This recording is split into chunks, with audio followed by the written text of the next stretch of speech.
नमस्कार साथियों, कैसे आप सभी लोग। आशा करती हूँ आप सब बहुत अच्छे होंगे और मैं भी बहुत अच्छी हूँ। तो मैं सलोनी देवराड़ी आप सभी का स्वागत करती हूँ मेरे यूट्यूब चैनल सलोनी देवराड़ी ब्लॉग्स में और एक नए ब्लॉग में। तो आज बसंत पंचमी का त्यौहार है। सबसे पहले आप सभी को बसंत पंचमी की हार्दिक शुभकामनाएं। और आज की मेरी ब्लॉग की शुरुआत हो रही है मेरे गाँव से और 9:30 बजे। लेकिन मौसम का जो रुख है ना, आज पूरा बदला बदला सा है। टाइम 9:30 हो गया है लेकिन धूप का कहीं भी नामो निशान नहीं दिख रहा है और हवाएं इतनी ठंडी चल रही हैं कि बोलने में भी दिक्कत हो रही है। ऐसी हवाएं चल रही हैं, हाथ पैर बिल्कुल अकड़ गए हैं, ऐसा खतरनाक ठंडा हो रहा है आज। और आज का अलर्ट भी बता रखा है, तो हो सकता है कि शाम तक या रात तक बर्फबारी हो जाए। और अक्सर होता है बसंत पंचमी, मकर संक्रांति, इन पे बर्फबारी होती ही है माघ के महीने में। लेकिन इस बार मकर संक्रांति पे नहीं हुई, मौसम में परिवर्तन, ऋतु परिवर्तन के कारण नहीं हो पाई। और आज ना एक जो पक्षियों का समूह है वो भी लगातार आसमान में उड़ रहा है। और कहते हैं कि जब ये पक्षियाँ आसमान में उड़ती हैं तो ये बर्फ़ को लेकर आती है, यानी कि ये बर्फ़ के संकेतक हैं। और जब जब ये आसमान में उड़ती हुई दिखाई देती है बहुत सारे एक साथ, तो बर्फ़ आती ही आती है, मतलब बर्फ़ गिरती ही गिरती है। हवा से बोलने में अजीब सा हो रहा है। बाकी आप नज़ारे देख ही सकते हैं गांव के, कितने सुंदर से हैं। धूप तो है नहीं पर काफ़ी सुंदर से नज़ारे दिख रहे हैं। और चारों तरफ ना सरसों के फूल हो रखे हैं, खेतों में जौ हो रखी है हरी भरी सी। बाकी आपको आगे ब्लॉग में दिखाते हैं कि आज के दिन में क्या क्या होता है और कैसा आज का दिन रहता है।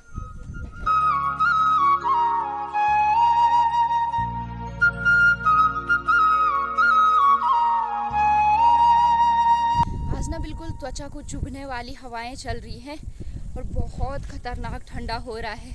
हमारी तैयारी अभी हो गई है पानी लेने धारे पे जाने की। और धारा यहाँ से दूरी पर है थोड़ा सा, और यहाँ रास्ता ना ऐसा ही हो रखा है, कंडाली मतलब बिच्छू घास वगैरह हो रखी है और पूरे ये लकड़ियाँ लगा रखी है। लेकिन ये इसलिए लगा रखी हैं ताकि जो गाय बैल हैं वो घर की तरफ को ना आए, और इसलिए यहाँ पे लकड़ियाँ वगैरह लगा रखी हैं। ठंडा तो बहुत हो रहा है लेकिन हमें पानी लेने तो जाना ही पड़ेगा धारे पे, क्योंकि यहाँ पीने का पानी कहीं आता नहीं है। और मैं तो ये सोच रही हूँ कि हम तो सिर्फ पानी लेने ही जा रहे हैं, लेकिन मुश्किल उनको कितनी होती होगी जो मवेशियों के लिए चारा वगैरह लेने सुबह सुबह ऐसे मौसम में भी और बर्फ़ के दिनों में भी जंगल की तरफ को जाते हैं। धूप बादलों के पीछे से झांक रही है, थोड़ी सी मतलब हल्की सी धूप आई हुई है।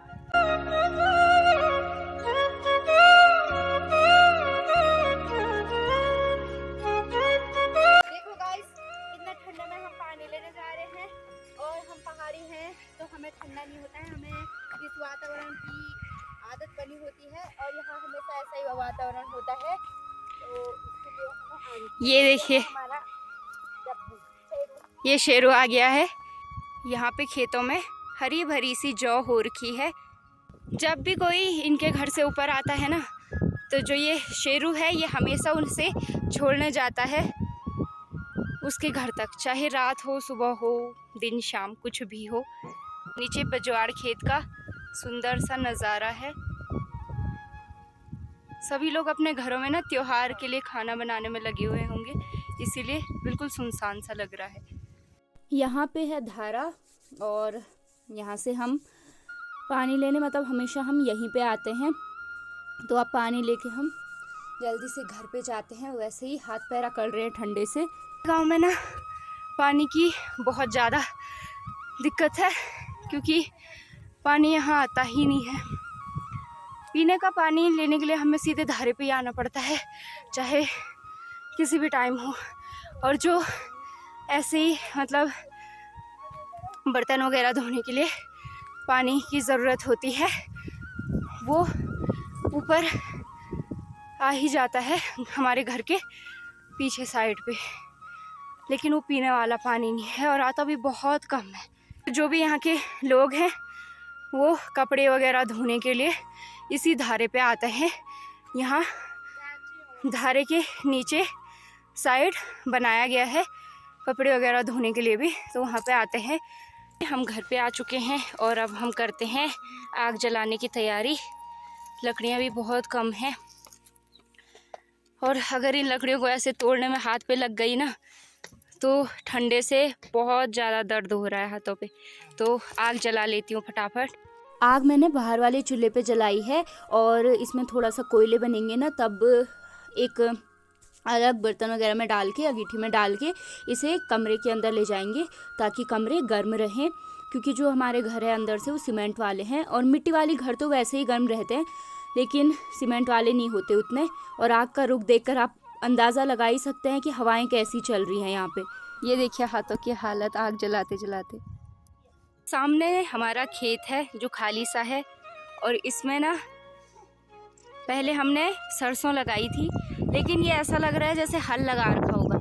और ये काम है जंगली सूअर का। पूरे ऐसा लग रहा है कि हल ही लगा रखा होगा खेत में, ऐसे करके खोदा हुआ है।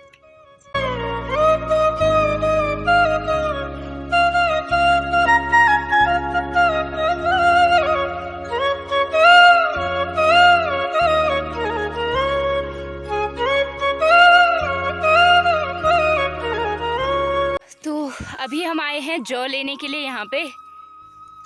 और बसंत पंचमी में जौ बहुत महत्वपूर्ण होता है। जौ को घर की दीवारों पे लगाते हैं, मतलब जो दरवाजे होते हैं वहाँ पे लगाते हैं। जो ये कारीगरी हुई है ये इसलिए ताकि जानवर ना आए खेतों में, क्योंकि जब हवा चलती है तो ये बजते हैं थाली वगैरह, इसलिए पुराने कपड़े कट्टे वगैरह सब लगाए हुए हैं खेतों में। अब चलते हैं इसे घर पे लेके। और ये देखिए स्थिति कि हम जौ लेने के लिए भी इतने दूर आए हुए हैं अपने खेतों से। मतलब हमारे खेत में जौ नहीं है ना, और बहुत कम है यहाँ आसपास, तो ताई लोगों के खेत से ले जा रहे हैं। ये सूअर का काम है, जंगली सूअर का। खेतों में इतने बड़े बड़े गड्ढे कर रखे हैं।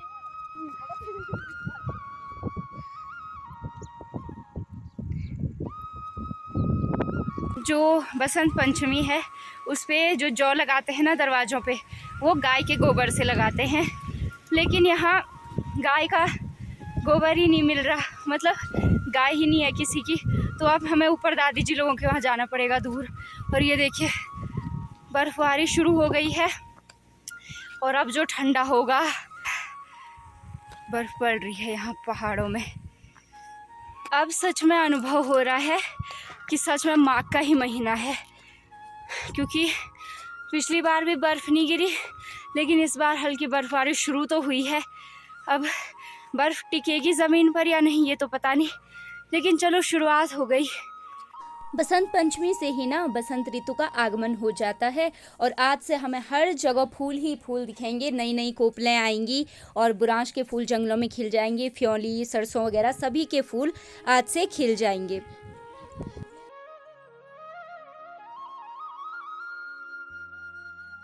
दादी के घर से मैं और मेरा भाई गाय का गोबर लेके भी आ गए हैं और हमारे आने तक मम्मी यहाँ पे खाना बना रही हैं और मम्मी ने पकौड़ियाँ तलनी भी शुरू कर दी हैं।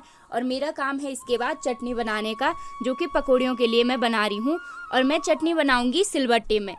और सिलबट्टे की चटनी में मिक्सचर की चटनी से ना 10 गुना ज़्यादा स्वाद आता है। और मैं इन सब चीज़ों की चटनी बना रही हूँ, साथ में भुने हुए तिल भी हैं। और हम ज़्यादातर पकौड़े के लिए सॉस वगैरह यूज़ नहीं करते, चटनी ही बनाते हैं।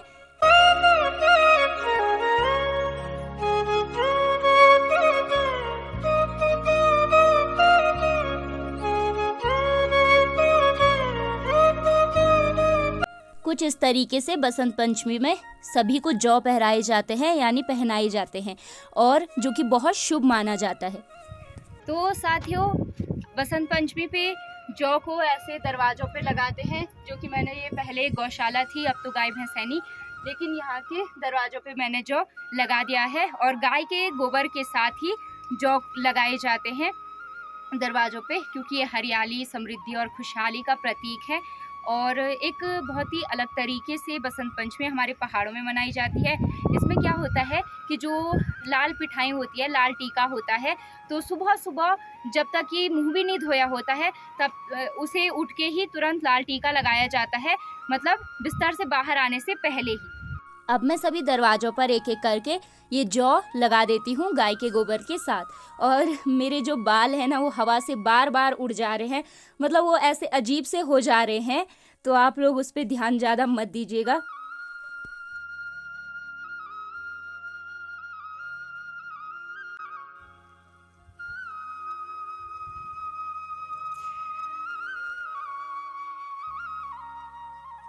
देखो इतनी बर्फ नीचे जम गई है, पैरों की छाप पड़ने लग गए। तो गाइस मम्मी पापा भी बर्फ में यहाँ पे बर्फ का आनंद ले रहे हैं। और ये देखिए चारों तरफ के सुंदर से नज़ारे। हेलो गाइस, कितना अच्छा दिख रहा है। बर्फ का मौसम है, साल की पहली बर्फबारी। और ये पेड़ संतरे का पेड़ है, हरा था अब सफेद हो गया है। तो इसी बात पे लाइक और सब्सक्राइब जरूर कीजिएगा। और आगे अगर और गिरेगी तो और आपको मोटी सी बर्फ दिखाएंगे। Thank you. ये देखिए गाइस बालों पे पूरी बर्फ टिक गई। अब लग रहा है ना माघ का महीना है और आज बसंत पंचमी है, क्योंकि मतलब माघ के महीने के त्योहार में अगर बर्फ ना पड़े तो मज़ा नहीं आता। आज सच में लग रहा है कि जनवरी महीना चल रहा है और कितना प्यारा सा लग रहा है चारों तरफ। बसंत पंचमी के साथ साथ ना आज है मम्मी और पापा की, जो आज से 17 साल पहले मम्मी पापा विवाह बंधन में बसंत पंचमी के दिन ही बंधे हुए थे।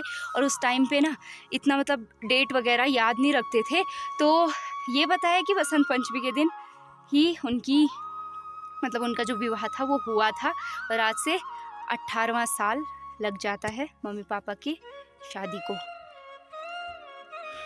तो आज साथ साथ में एनिवर्सरी भी है। इन्हीं सुंदर से नज़ारों के साथ अब मिलते हैं अगले व्लॉग के साथ। और गाइस जो भी बाकी बर्फबारी के नज़ारे होंगे वो मैं आपके साथ ज़रूर शेयर करूँगी अगले व्लॉग में। तो bye bye guys, like comment share कीजिए।